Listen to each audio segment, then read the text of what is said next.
היי, ברוכים הבאים לעוד מדריך של לידר. בסרטון הזה נעמיק באחד הפיצ'רים המרכזיים שלנו, אינטגרציה עם גוגל אדס. קודם כל, נענה על שאלה פשוטה אבל חשובה. מהי אינטגרציה עם גוגל אדס?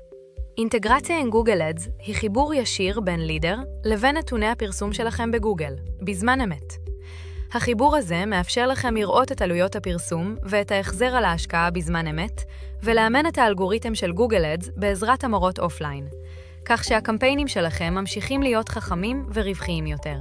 עכשיו, בואו נעבור על תהליך ההגדרה של האינטגרציה.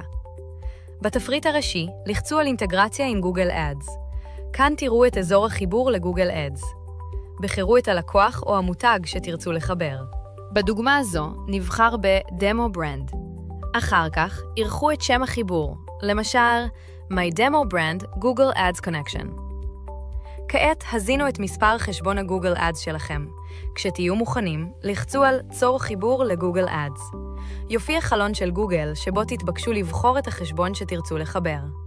בחרו את החשבון שלכם, ואז לחצו Allow כדי לאשר את החיבור. לאחר האישור, לידר תציג הודעה. חשבון גוגל אדס חובר בהצלחה.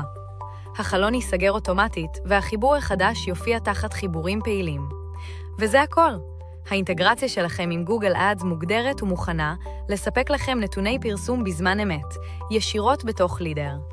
תודה שצפיתם, ונתראה במדריכים נוספים שיעזרו לכם להפוך את הפרסום שלכם למדיד ורווחי יותר עם לידר.